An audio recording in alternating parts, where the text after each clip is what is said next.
নাকবা দিবস, আরো বড় মহাবিপর্যয়ের মুখোমুখি ফিলিস্তিনিরা। আজ 15 মে নাকবা বা মহাবিপর্যয় দিবস। বিশ্বজুড়ে ফিলিস্তিনিরা আজকের দিনে নাকবা দিবস পালন করেন। ৭৬ বছর আগে ফিলিস্তিনিদের উপর নেমে আসা মহাবিপর্যয় ও তাদের ঘর হারানোর দিন আজ। সে দুঃসহ স্মৃতি আজও বয়ে বেড়াচ্ছেন ফিলিস্তিনিরা। সে নির্যাতন, দখলদারত্ব আজও তাড়া করছে তাদের। নাকবা দিবসের ইতিহাস জানতে আমাদের একটু পেছনে যেতে হবে। সময়টা 1948 সালের 14ই মে। ওই দিন বদলে যায় মধ্যপ্রাচ্যের মানচিত্র। ফিলিস্তিনি ভূখণ্ড দখল করে ইহুদিদের জন্য একটি নতুন রাষ্ট্রের আনুষ্ঠানিক যাত্রা শুরু হয়, আর এতে সহায়তা করে যুক্তরাজ্য। নতুন রাষ্ট্রটির নাম রাখা হয় ইসরায়েল। ইহুদিদের মতে নতুন রাষ্ট্র গঠন করে তারা ঈশ্বরের প্রতিশ্রুত ভূমিতে ফিরে এসেছেন। এই ভূমি তাদের। ইসরায়েল রাষ্ট্র প্রতিষ্ঠার পরদিন থেকে স্থানীয় আরব অধিবাসীদের উপর নেমে আসে মহাবিপর্যয় বা আল নাকবা। ইহুদি সশস্ত্র গোষ্ঠী ও সেনারা ফিলিস্তিনিদের ঘরবাড়ি থেকে তাড়িয়ে দেওয়ার জন্য হত্যা, লুট, অগ্নিসংযোগ শুরু করেন। প্রাণ ভয়ে লাখ লাখ ফিলিস্তিনি বাড়িঘর, সহায় সম্পত্তি ছেড়ে পালাতে থাকেন। প্রায় ৭.৫ লাখ ফিলিস্তিনি জর্ডান, লেবানন ও সিরিয়ায় গিয়ে উদ্বাস্তু হয়ে আশ্রয় নেন। ভয়াল দ্বিতীয় বিশ্বযুদ্ধ শেষ হওয়ার কয়েকটা বছর পেরিয়েছে সবে। তখনও বিশ্বযুদ্ধের সময়কার হলোকস্টের নির্মম স্মৃতি তাড়া করে ফিরেছিল ইহুদিদের।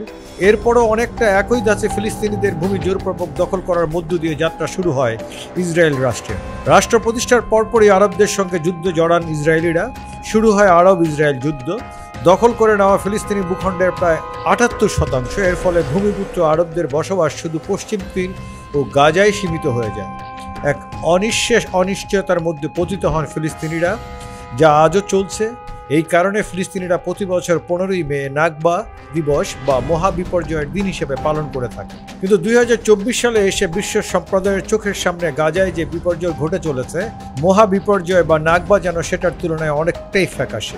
নাকবার সময় ঘরবাড়ি ছেড়ে পালানো 7.5 লাখ ফিলিস্তিনিকে আর কখনোই নিজেদের ভূখণ্ডে ফিরতে দেওয়া হয়নি। এখন 10 থেকে 12 লাখের বেশি ফিলিস্তিনি প্রাণ বয়ে গাজার এক প্রান্ত থেকে অন্য প্রান্তে পালিয়ে বেড়াচ্ছেন। অভ্যন্তরীণ উদ্বাস্তু হিসেবে মানবতার জীবন কাটাচ্ছেন। ফিলিস্তিনিরা মনে করছেন নাকবার ইতিহাস যেন আরও ভয়াবহভাবে তাদের জীবনে ফিরে এসেছে। 7 মাস পেরিয়ে গেছে। গাজায় প্রতিদিনই ইসরায়েলের নির্বিচার হামলা চলছে। প্রাণ গেছে 35,000 বেশি মানুষের, বেশিরভাগই নারী ও শিশু। গাজার সড়কে এখন গাড়ি, গাধায় টানা গাড়ির ভিড় লেগে আছে। সবাই ছুটছেন, কোথায় গেলে মাথা গোজা যাবে, একটু নিরাপত্তা পাওয়া যাবে, এই আশ্রয়ের প্রত্যাশায় সবাই। গাজার সড়ক ধরে নিরাপদ আশ্রয়ের খোঁজে ছুটে চলা মানুষের রঙিন ছবিগুলো যেন নাকবার কথাই মনে করিয়ে দেয়। ওই সময় সাদা কালো ছবিগুলোর সঙ্গে এখনকার ছবির অনেক মিল। মোস্তফা আল গাজ্জারের বয়স এখন 81 বছর ছুঁয়েছে। নাকবার সময় তিনি 5 বছরের শিশু।